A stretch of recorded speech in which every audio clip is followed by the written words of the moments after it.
Doesn't matter how many links you have, if everyone lands on your site and you're ranking number one and they click the back button, it tells Google this site sucks and they should rank it lower.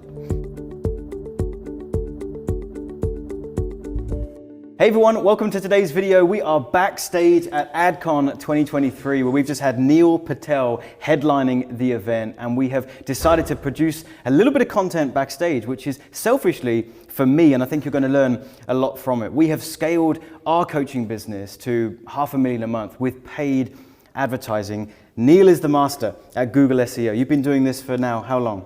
Ooh, almost 22 years-ish or so. Okay, perfect. So I've got some questions because I need to extract 22 years worth of knowledge from Neil's brain so that we as a company can implement some Google SEO stuff so we can get more traffic, because where I see the game going is that paid ads are only getting more expensive. They're only getting more difficult. They're still in something of a golden, a few golden years, but it's not getting any cheaper, right? Paid traffic. It's not getting any cheaper.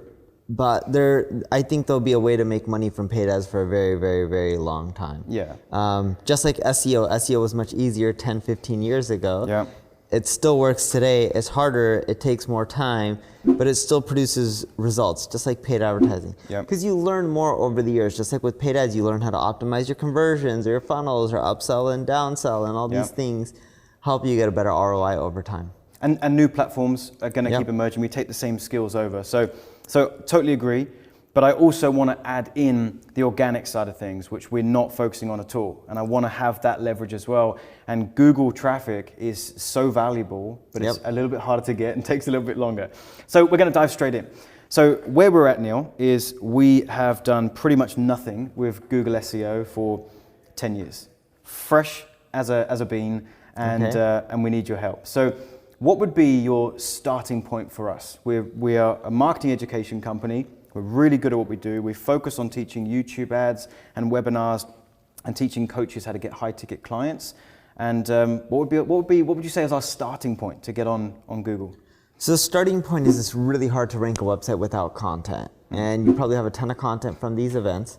Video content's not bad, but let's focus on text-based content. Because typically, whenever you do a Google search, yes, videos can rank, but it's mainly text-based websites that you're landing onto.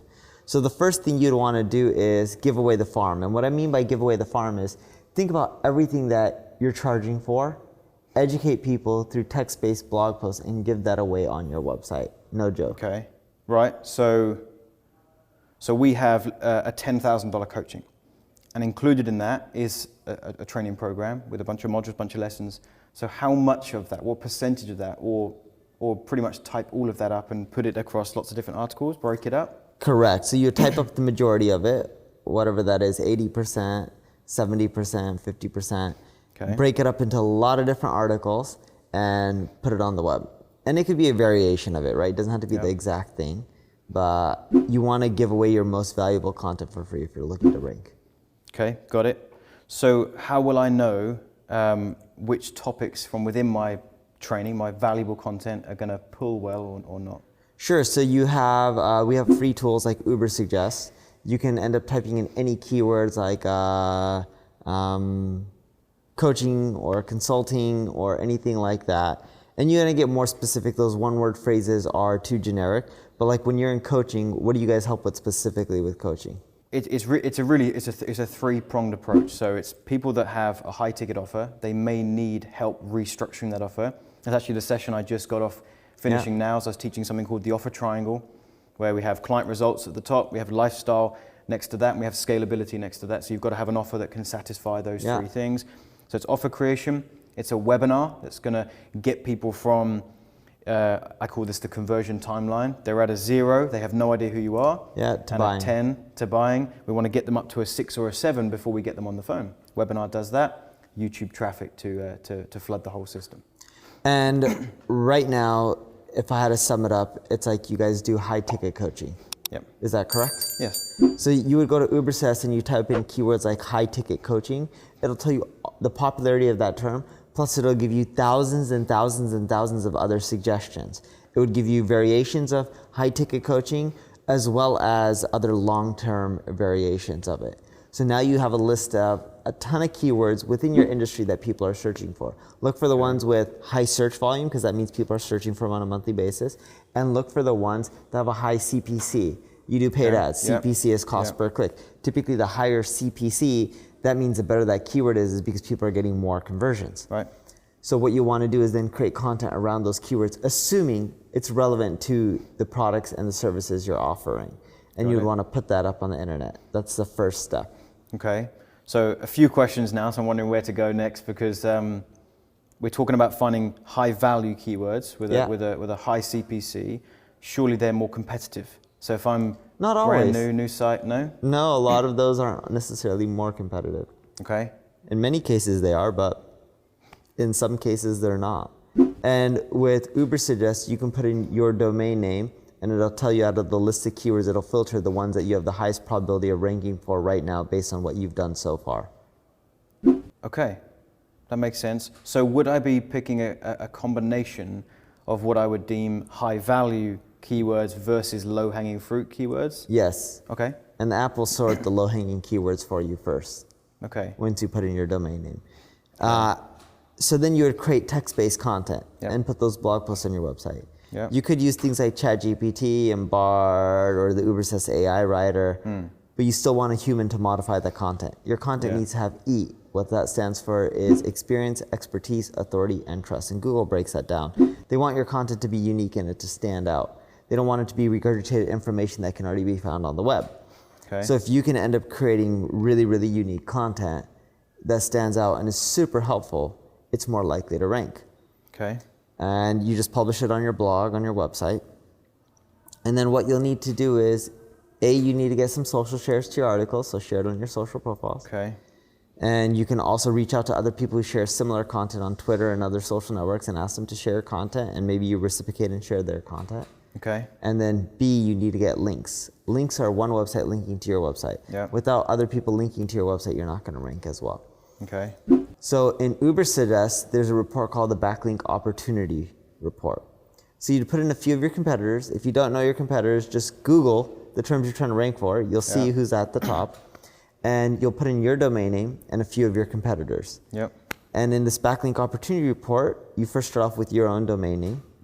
And then when you put in your competitors, because it'll tell you it'll give you boxes for your competitors, it'll show you everyone who's linking to your competitors, but not you. See, if someone links to one of your competitors, they may be biased and they may like them and they may not link to you. Yep. If someone links to 2, 3 of your competitors, the chances are they like your industry, they don't care about a specific competitor, and they're open to linking anyone in your space. You'd hit up those sites and talk to them about how you have better content, more thorough, and they're already linking to a few, how you can get them to link to you and why it provides more value. And over time, you'll build some links. Okay. And what you'll find in this process is you'll start ranking higher. Okay. Now, there's some on-page SEO issues that most sites have. In the Ubersuggest report, there's also a site audit report. You put in your URL, tells you all the basic stuff you need to fix, so that way you can rank higher from a code perspective. At this point, you just do this. You create at least 3 articles a week. You do this for a year. You'll start seeing some really good traffic. What you'll notice, though, is as you get more traffic, you may not get more conversions. So just like how you take someone from 0 to 10, you got to warm them up. Someone may read your blog and they may be at a 2. Yep. And now they're at their 2, you may, within that blog post, want to collect their email address. Okay, from an exit intent, or you could do, hey, join this webinar. And you're starting to warm people up so you can get them from a 2 to maybe a 6. And then they're more likely to be ready to get on the phone and talk to someone. Okay.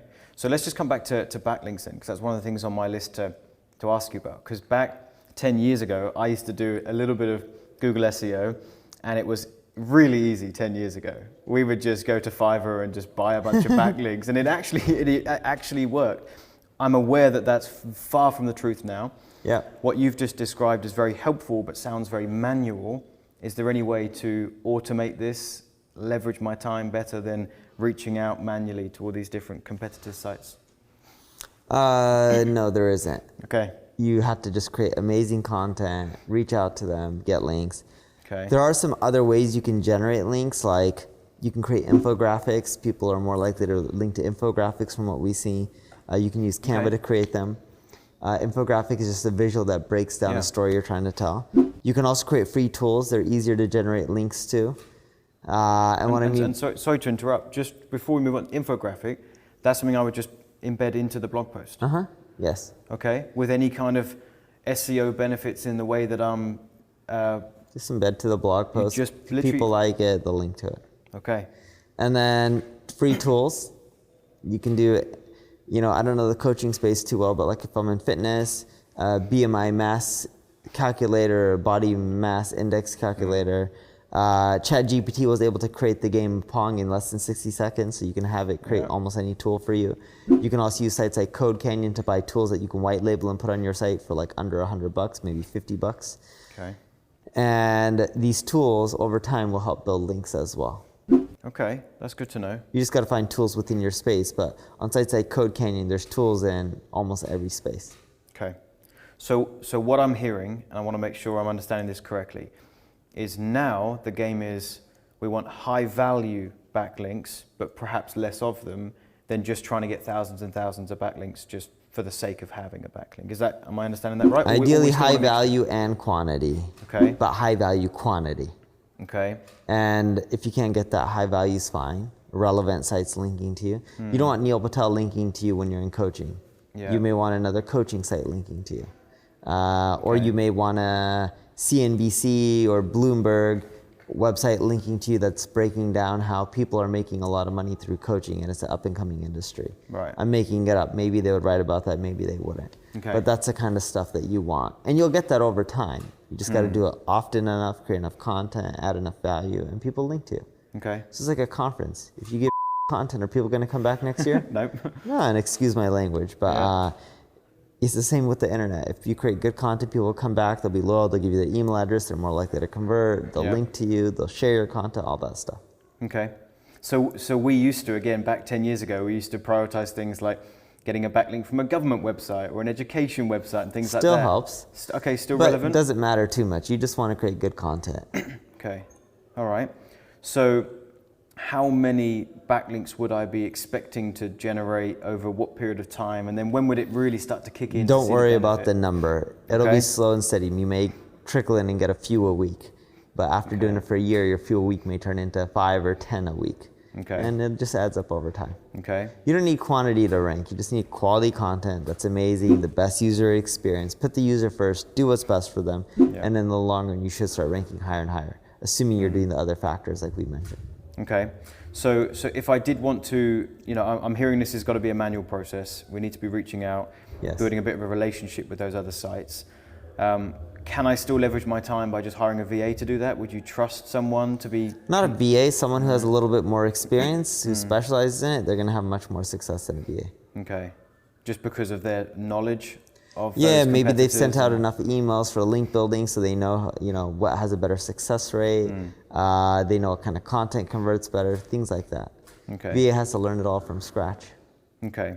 So we'll move to the content itself in a minute, the text that we're actually putting in there and how long and things like that. But before we move on from linking, outside of that, outside of the backlinks, are there any other factors that we want to incorporate in our article that helps rank in terms of, we talked about finding some keywords, some high value ones, competitive ones. Naturally, you'll have the keywords in the article without forcing it. Yeah. And you don't need to emphasize on how many times or anything like that, just whatever's natural. But you got the main factors: on page, which we talked about, the site auto report will help. Yeah.